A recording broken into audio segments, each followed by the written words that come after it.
Waziri wa Fedha kwa mpangilio mzuri wa bajeti, uwasilishaji mzuri, lakini na mipango iliyopangwa vema, ambayo kwa kweli tukienda kuipitisha vema kesho kwa kuipigia kura za ndio, ikaenda kwenye utekelezaji, itatupa sura ya tofauti ya Tanzania tunayoitaka.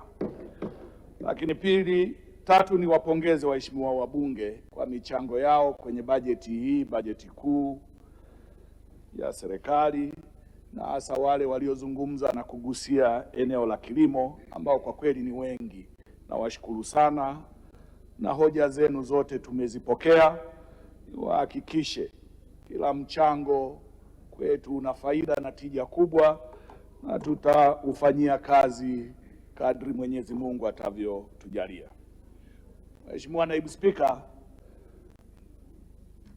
na mimi niongezee pongezi kwa Mheshimiwa Rais kwa kazi kubwa anayoifanya. Wamesema wenzangu, na mimi niseme, kiangalia katika kipindi cha wiki hizi 3-4 tumepokea viongozi wa mataifa matatu ndani ya nchi yetu, na hii inadhihirisha kwamba eneo la diplomasia, lakini namna rais anavyoongoza taifa letu, mataifa mengi yanatamani kuja kujifunza na kuona Tanzania inavyopiga hatua kwenye maeneo mbalimbali ya maendeleo. Mheshimiwa Mwenyekiti wa kikao chetu, Naibu Spika, kwenye eneo la kilimo, waheshimiwa wabunge wamezungumzia na kuchangia eneo la pembejeo za kilimo na hasa mbolea na mbegu. Na mimi Mheshimiwa Naibu Spika, nitoe msisitizo kwamba hatuna haja ya kuwa na hofu kwamba msimu ujao labda kutakuwa na changamoto ya upatikanaji wa mbolea na mbegu nchini.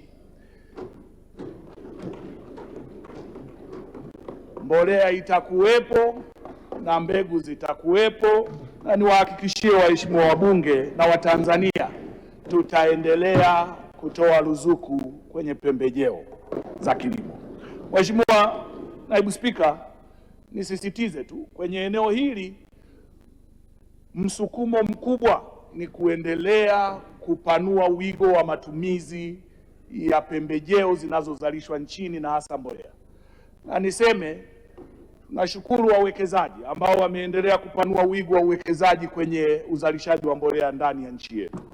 Tunao Intracom ambao sasa hivi wamesha install lines 5 ambazo zote zina capacity ya kuzalisha tani 200 ya mbolea, 200,000 ya mbolea sawa na tani 1,000,000.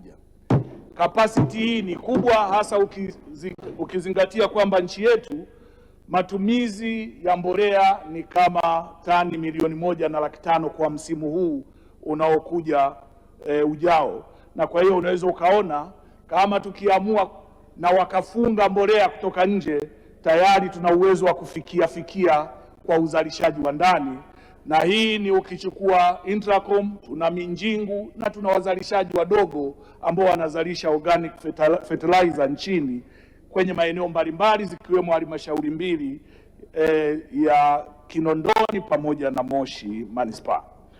Mheshimiwa Mwenyekiti, Naibu Spika, kwenye upande wa mbegu hapo tumeendelea kupanua wigo, na lengo ni kuhakikisha tunafanikisha kujitosheleza kwa mbegu nchini na hasa mbegu za mahindi, ambapo moja ya eneo tumeweka nguvu kubwa ni kwa wenzetu wa ASA, taasisi yetu ya mbegu nchini, ambapo tumeiwezesha sasa yenyewe kujiondosha kwenye kulima mashamba yake na badala yake kuingia kufanya contract farming na wakulima binafsi, na wao kununua mbegu kwao na kuziprosesi na kuzipeleka kwa wakulima nchini ili kupanua wigo na kuondosha riski ambazo zilikuwa hazina sababu ya kupatikana.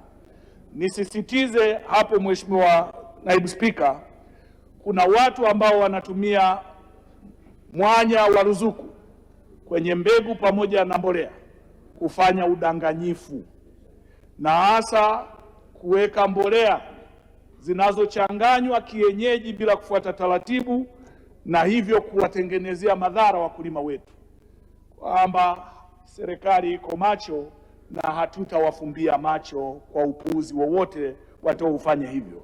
Lakini wapo wanaouza mbegu feki na wapo mawakala ambao sasa hivi wametumia mwanya huu wa low season kutengeneza kwanza taarifa za uongo za kuto kuwepo kwa mbolea ili kuwalangua wakulima wetu kwa kuwauzia mbolea kwa bei ya ulanguzi. Nisisitize, tunaendelea kuwafuatilia na yeyote tutayembaini tutamchukulia hatua kali za kisheria. Hatutakubali mkulima wa nchi hii anyonywe, adhulumiwe au achukuliwe fedha kwa udanganyifu kwa watu wanaotaka kutafuta utajiri kwa njia za mkato. Tumeweka bei elekezi. Kila wakala anayesambaza mbolea na mbegu nchini afuate bei elekezi na si vinginevyo. Lakini Mheshimiwa Naibu Spika, eneo lingine ni kwenye eneo la soko la mazao, hasa mpunga na mahindi.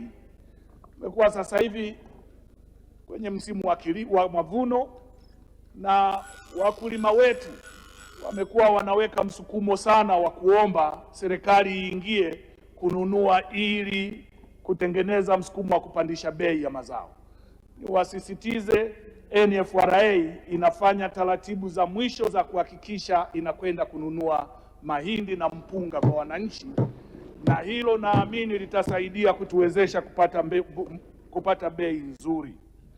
Lakini tuna eneo la zana za kilimo. Mheshimiwa Mwenyekiti, Naibu Waziri, Naibu Spika, kwenye zana za kilimo tumeanza kutengeneza mechanization centers, vituo vya zana za kilimo kwenye wilaya zetu, na mwaka huu tumeweka kwenye bajeti hii fedha kwa ajili ya kuongeza msukumo wa kununua zana za kilimo na kuzipeleka kwenye maeneo ya wilaya ambako ndiko kilimo kinakofanyika.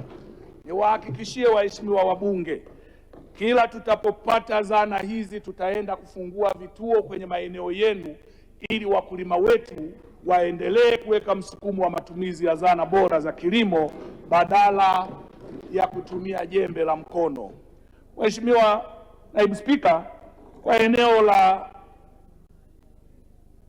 miradi ya umwagiliaji, waheshimiwa wabunge wengi wamelizungumzia, na mimi nisisitize kwamba tutaendelea kujenga miradi ya umwagiliaji kwenye maeneo mbalimbali ya nchi yetu, kwa sababu miradi hii ndiyo inayotupa uhakika wa kilimo cha uhakika, kilimo ambacho kinatupa uhakika wa kufika mwisho kwenye mavuno na si vinginevyo.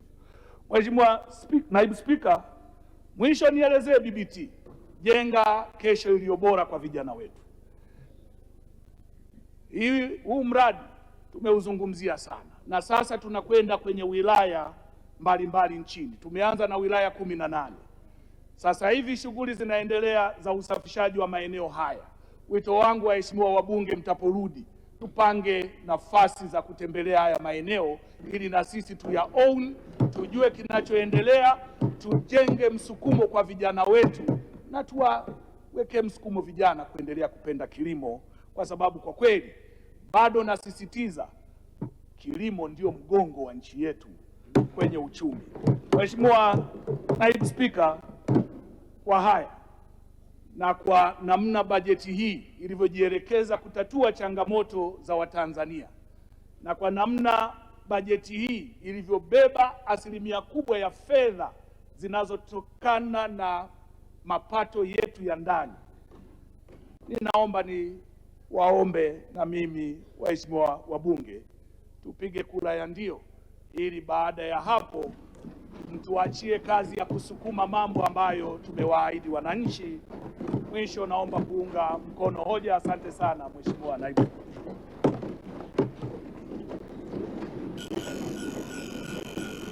Asante sana Mheshimiwa Waziri wetu wa Kilimo, Mheshimiwa Daniel Chongolo.